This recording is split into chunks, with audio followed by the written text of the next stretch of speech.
Hi guys, this is Nikki Rowland, and today I have a layout for Hip Kit Club,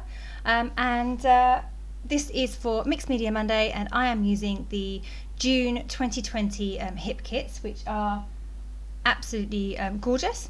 I'm starting off, because it's Mixed Media Monday, I'm starting off with the colour kit. So I'm going to make a mixed media background, and would you believe I've started this layout 3 times already, and this is my 4th attempt, and hopefully this is going to work out. Well, I know it does because I've already made it. Yeah, I tried a few different things with the ink pads. I think the problem was that I was trying to use photos that are probably too big for what I was trying to achieve, so I just needed to adapt my design slightly to make it work. So the reason I'm using 3 photos is because there was a thread on the Hip Kit Club group on Facebook, and somebody mentioned that the design team don't scrapbook in 6x4 photos. I'm definitely guilty of that. I tend to use 3x4. That is a size that works for me.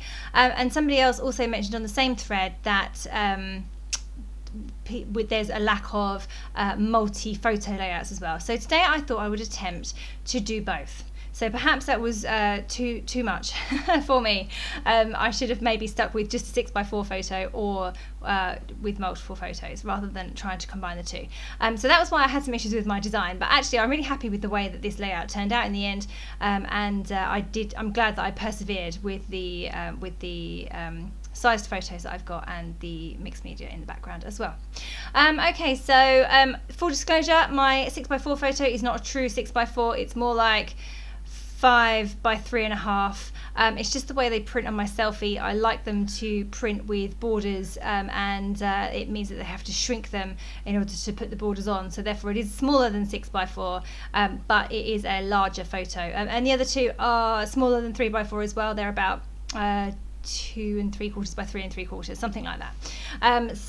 Again, that's the same reason they shrink them a bit in order to put the border on, so that's why my photos are not true to size. They are slightly smaller, but again it works for me, that's the size that I like to scrapbook in, the small ones, and it's something that works for me, so yeah.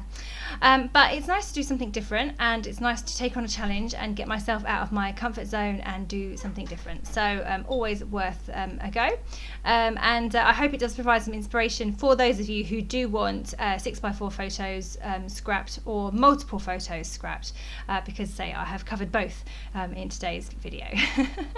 Okay, so you saw exactly what I did with those ink pads. I literally grabbed them and I smeared them down my page, and it was instantly dry because it's an ink pad rather than paint, so it was quite a nice easy mixed media layout to make. I've just swiped them down several times. I then had to extend the colours out towards the sides a bit more, I just literally just put the ink pads on several times, and it worked really well. So I'm really happy with the way that looks. It's a bit different to me. Normally I have a very watercolour effect mixed media in my background. But today you can really see those strokes from the ink pad, which is a bit different to what I usually do, so it's again nice to try something different. So now because I have a bit of I've got these 3 photos, I kind of want them on a diagonal design, so I'm going to tip my layout, that's the white card, and have it at an angle onto the black and white paper, spotty paper, polka dot paper, by the Stamp Market that came in the June main kits.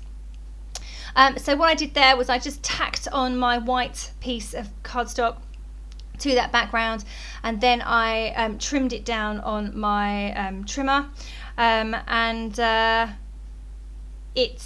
therefore, so by tacking it in place I was able to easily trim it, and see exactly where I needed to trim it, and then I could remove the background, the white cardstock from the layout and then stick it down properly, and that meant that I could cut out a bit of the black and white paper so I could preserve it to use elsewhere. So I'm really liking the diagonal look on the layout, and then it finishes off with the kind of folded over corner in the top right, which adds to it. There you go, that's me cutting out a bit of the background there, because that way I can keep a bit of that black and white paper, which I love so much, and then I can use it elsewhere. My layout just needs putting together on the back, so I'm just reinforcing it with some regular sticky tape there. So now you can see my layout is on an angle, and I'm just going to arrange my photos a bit more into that angle to emphasize that a bit more. So I've already mounted my photos and then I've tacked them into place on my layout, but they are easily movable. The way I do that is by just putting a small amount of tape in the middle of the photo and just pressing it on. It's not enough to hold it in place permanently, but it is enough to hold it in place for a few minutes while I arrange everything else or turn the layout over or whatever. So it's a good little tip there if you're not sure about placement. That's definitely something that can work well. So from that black and white paper, I have cut up a couple of layers to go under my photos. So I've just cut them the same size, slightly bigger than my photo. So I've actually cut them to 3x4, and then I have layered them behind my mounted photos, and then I can stick them on. So these photos are, the middle photo has a bit of glare on, sorry you can't see it properly, but it's a photo of my two boys standing on the windowsill looking out of the window at a squirrel who has come to feed from the bird feeder. We love squirrels and we have loads of them in our garden all the time, and we decided to put food out for them so we could see them come and feed as well. So, and we've put it right outside our kitchen window so we can really see the squirrels when they come along and grab the food.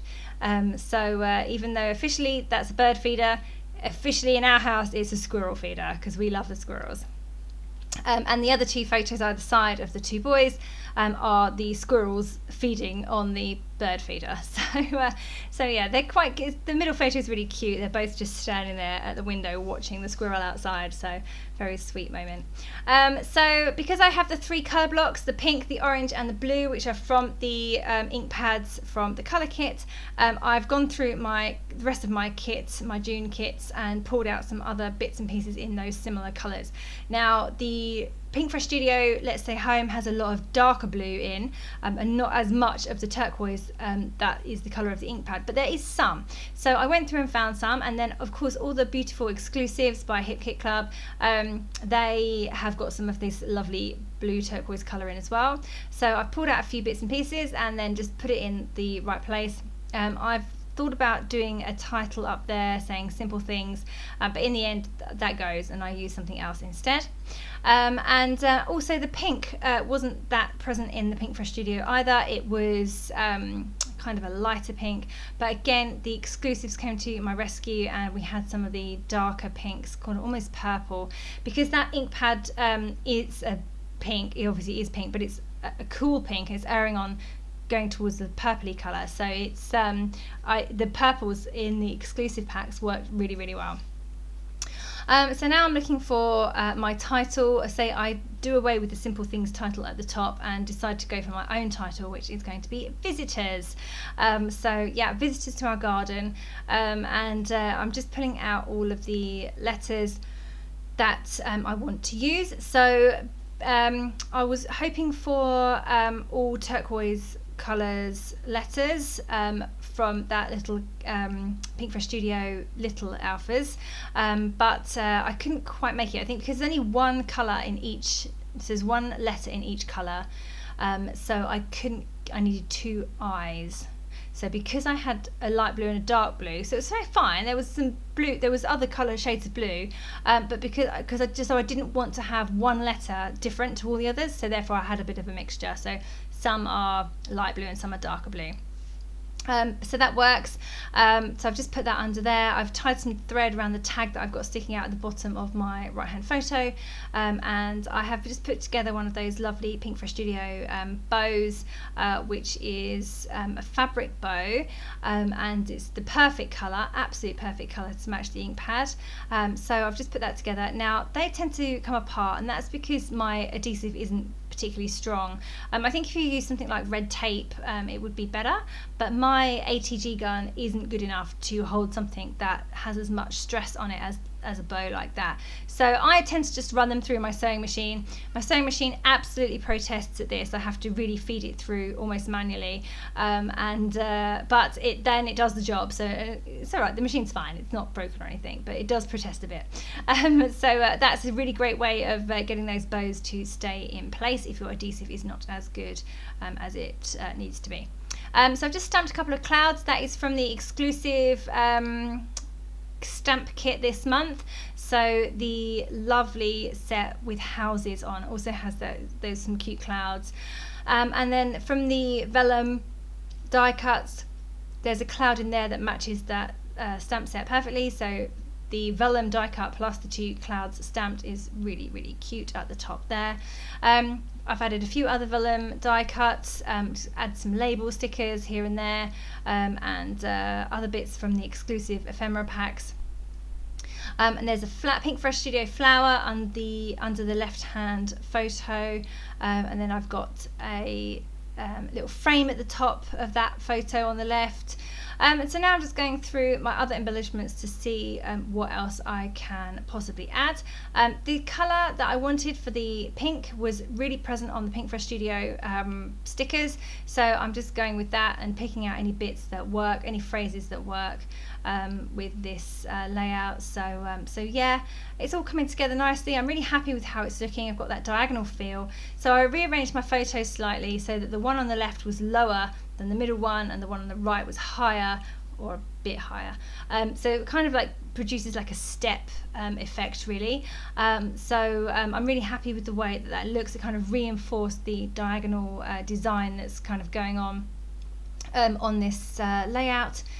And now I'm just having a look to see if there's any other stamps that I can add to here. I wanted to add a bit of texture to my stamping. Now I probably should have done this before I stuck everything on, but no, I'm coming in last minute and just adding a few little flowers to my stamping. So I'm going tone on tone. So I've got the pink ink pad and doing the pink flowers on the pink ink, and orange flowers on the orange ink, and blue flowers on the blue ink. Yeah, glad I got that right. Yeah, just did that a few times. A few more blue flowers there. Just to give a bit more interest really. So I have yeah, they're just, some of them are on the actual ink and some of them are above or below on the white. Some are actually on embellishments as well, so it was just to give it a bit of extra texture. So now I thought I would finish off with some sequins. There are a pack of sequins in one of the kits this month, the June kits, and they are beautiful colours, but they're all mixed together, which is of course fine, because I'm very much doing colour on colour here, I wanted to make sure that I pulled out the right colour sequins for the right colour blocks. So I have the pink ones on the pink section, the orange ones on the orange section, and the blue ones on the blue section. I'm sure you've got that by now. So yeah, I'm happy with the way this layout turned out. I'm happy that I've managed to use 3 photos and one of them's a big photo, but I still have managed to achieve some white space, and I have got some mixed media there which doesn't look messy, because my earlier attempts looked really messy and wrong. I'm really happy with that. I've also done some stitching. I did that in the previous break. I've gone around the edge of the layout, and I've also stitched down the triangle that's folded over on the top right corner. I've also stitched through the word visitors as well, just to make sure that those stay in place and don't leave the layout anytime soon. I really hate it when I find my title letters at the bottom of my page protectors. It really does my head in. So I have just stitched through quickly with the sewing machine. Sometimes I do that, or sometimes I just stick them down with glossy accents, but quite often the sewing machine is quicker than taking each letter off individually and putting down the glossy accents and sticking them back down, and it's less messy too, so I tend to do that. I'm just writing in my journaling with a black fine liner pen in the bottom right corner, and that is me done. I think I'm pretty much done after I finish writing.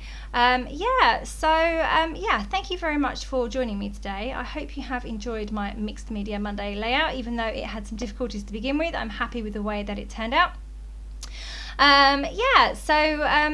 Don't forget that if you are a Hip Kit Club subscriber, you receive the main kit at a 15% reduced price. You get 15% discount on all the add-on kits, and you get access to exclusive subscriber cut files. So lots of reasons to subscribe.